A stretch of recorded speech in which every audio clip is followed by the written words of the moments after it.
Welcome back. You need to stop. Welcome back to Not So Pro Football Talk, where we talk about football. Happy Thursday, everyone. It is Thursday, and we got a new producer in the house. So excuse us. He is learning the ropes. Going back and forth, trying to switch up audio, switch up, videos, startups, and whatnot. So please forgive him. Uh, we are going to have a talk after this show. So We are. yes, writing you up. I brought you in, but then you took yourself out. I brought myself in. You No, took me out. no. Whatever. Today, today we are talking about Saquon Barkley and the New York Giants. Now the question is Saquon Barkley overrated? Okay, this question could go into deep depth here because there's so many factors that plays with this young man playing in the NFL. He came out his rookie year, won offensive rookie of the year, breakout running back stats, did amazing fantasy football, people loved him, and then since 2018, where he got drafted, it's just been a down slope for his career. Now, what I mean by this is last year, for example, last year his yards after contact were fewer than players Josh Allen and Lamar Jackson. Yes, those are quarterbacks, and we are comparing stats to them. That should say a lot. Last year, he did not have a great year. He had an okay year. I wouldn't even consider it okay. He had 856 yards, 4 touchdowns, and he played 13 games.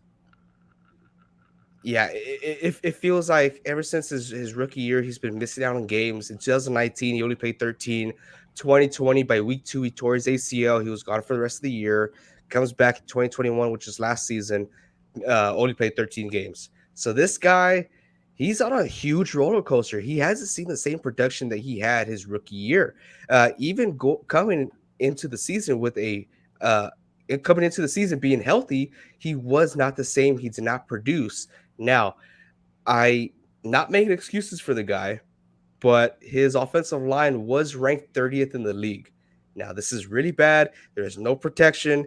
Daniel Jones, another reason he got injured last year. That there was just a lot of obstacles that he had to face last year, but he's not producing anywhere close to what he did his rookie year. Can he do this next year? He's entering his last year of his rookie contract, so this is a prove it year for him. They denied his extension. Yes, they did get a new GM, they did get a new head coach, and that's why they denied it, because they don't know what they're going to get from him. And honestly, after this year, he might lose all chances of being a running back one in the NFL. Well, going back on your comment about having the 30th ranked line, when he had his best season back in 2018 when he was a rookie, he had the 21st ranked O line, which is better than 30th, of course. But when you compare his production from then and his production from last year, it's definitely a little bit on Saquon and maybe the offensive scheme that they're running there now in New York. But when you compare like 2,000 yards of scrimmage yards compared to 800, and the ranking of the O line only went down 9 spots, that's a little bit of a shocker there, especially for a guy like Saquon when he came into the league and he took it by storm. Yeah, I definitely don't think Saquon's much of a it factor anymore as he was in his rookie year. He's just not the same type of person.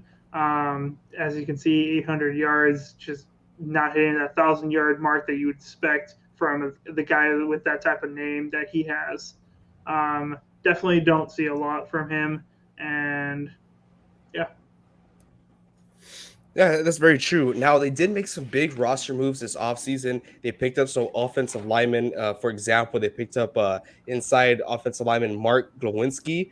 He is going to be starting for the Giants now. He did come from Indianapolis. Also, John Feliciano. He did come from Buffalo, which a lot of players came from Buffalo because their new head coach, excuse me, I might butcher this name, but Brian Dabble, right? Is it Dabble or Dubal? His Uh, name's Jabal. Dubal. Duval, yeah, or something like that. So Brian Dubal, he is now the new head coach. He was the offensive coordinator for the Buffalo Bills. Now, I know I've been saying, the Buffalo, they have trouble running the ball. They can't get it down, and that is scary, okay? But then I really look into it. It's not that they don't run the ball. I saw that in a fantasy perspective because their fantasy running backs were, or their running backs were not scoring any fantasy points. But it's because I'm going to read off the stats, okay? Because this is insane. Their lead rusher was Devin Singletary with 870 yards, just a little over Saquon this past year. Their second rusher was just 100 yards less, and that was Josh Allen. That's insane. They utilize that quarterback position to run the ball a lot. I don't think they were to get that from Daniel Jones. I hope they don't want to do that with Daniel Jones because that's not the results they're going to get. But that just shows to prove that he needs an option route for that running back position. Now, Saquon, he's a do it all type of guy. He's that bell cow type of running back to lead the team. He is going to need help, and I'm interested to see what Brian Duvall is going to do to help out Saquon get those yardage. Do I think he is? I honestly don't. I like what they did with the offensive line. It should jump them up tremendously, at least to rank 20. They also got a lot of backups for them, a lot of veteran guys to help lead that O line because a lot lands on Daniel Jones as well. That guy had no time. Heck, he got injured last year. They had Mike Glennon in last year. That just shows to prove that this offense is struggling because it all starts in the foundation, and that is the O line. And if you're asking me, that is the most important position in the offense. It starts with the O line. And I get a lot of people argue it will be the quarterback position, but there is no quarterback without an O line. That's all I'm going to say. You could argue with Joe Burrow, but I stand my ground. I would agree with you. Usually, in most cases, if there's not an O line, there's not a quarterback, there's not a running back. It's very hard for those guys to succeed if their O line isn't giving them the blocks that they need. But my biggest takeaway from this, and this is just news just that came out last week, their quarterback isn't even focused on football. How can Saquon be be a top tier running back when his leader of his offense is focused on cornhole?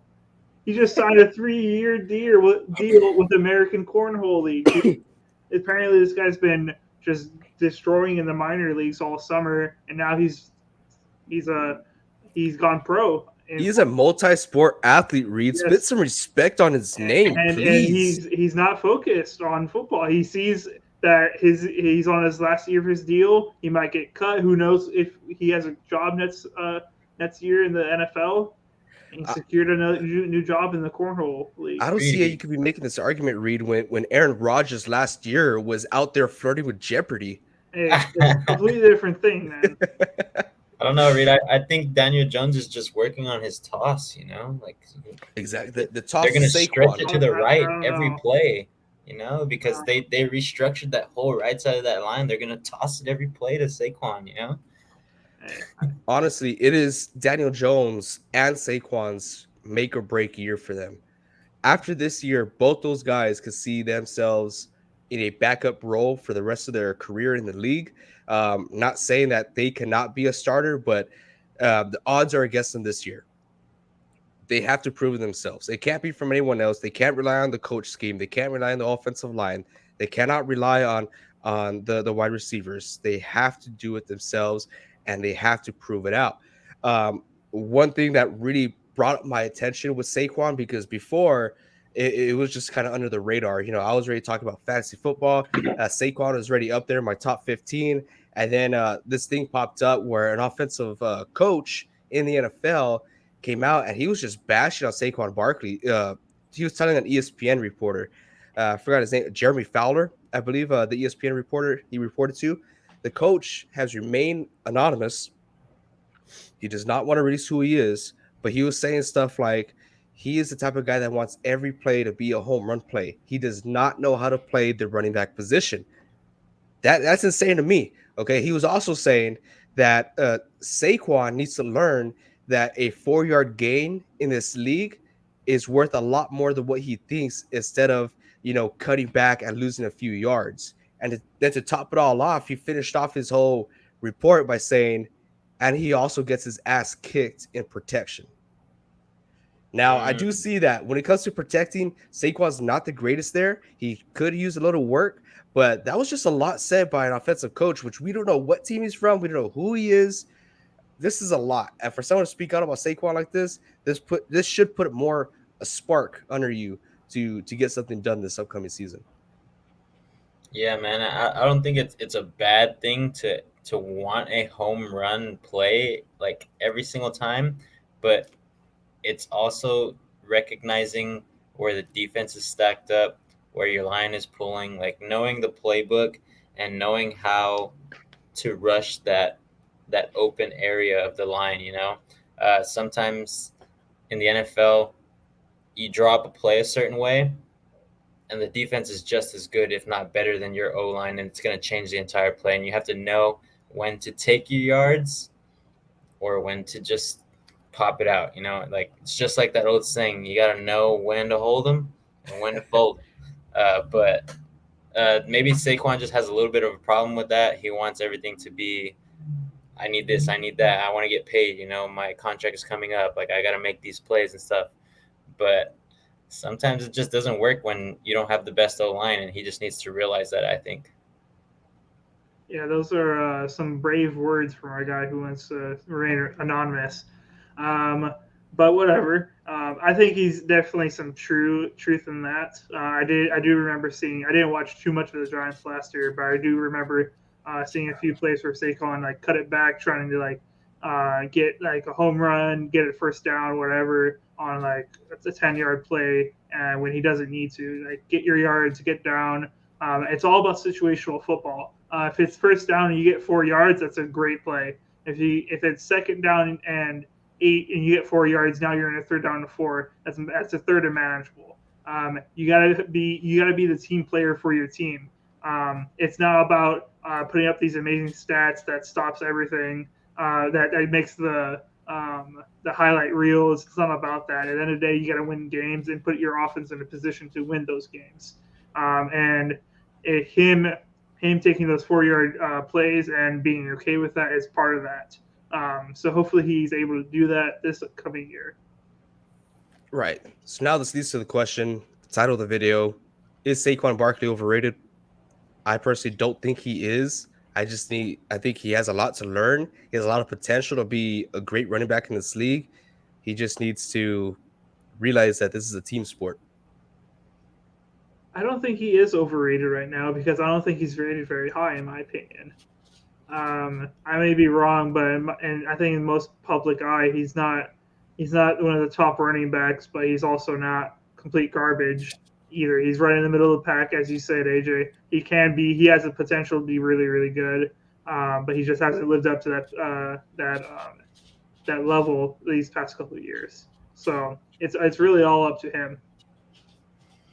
Yeah, man, I am also going to give Saquon the benefit of the doubt. Maybe he just hasn't found a coach that's really struck him in the heart with what his job is. Maybe his past coaches, even that guy who may have said those comments, was one of his past coaches as well. Uh, but I just think he needs to look back at himself and how he plays and what he wants to do, if he just wants to be the star or if he wants to go out there and win games with his team. So that's where it really comes back down to. I say this over and over again. You're just one player in a 22-man roster of those guys that are on the field, but he's just one guy. He can't do it all himself. You can't tell someone they have to do it all themselves. So he just needs to play his role, and he needs to realize what his role is. So I think if he does that, he's gonna be the guy that everybody expected him to be. Very well said there, Vince. Now, how do we think the Giants are going to do this next season or this upcoming season? Find out on Saturday. We're releasing a schedule release video or a schedule prediction video, and we are going to be featuring the New York Giants. If you're a New York Giant fan, I don't think this is going to go as you plan, but let us know if you agree. If you're a realist, like all of us here are, maybe not Reed, but if you're a realist, then you could join in. Don't give me that look. Last year you said that the Packers are going undefeated. AJ, you're about to get kicked off the screen here, buddy. But thank you all so much for joining in today. Appreciate every single one of y'all. Remember, on Saturday, we are going to be doing the Giants prediction video, so go check that out. If you haven't found us on TikTok, go check us out on NSP Football Talk. We got a lot of great videos on there. I appreciate every single one of y'all. Hit that like button, hit that subscribe button. Until next time, keep on.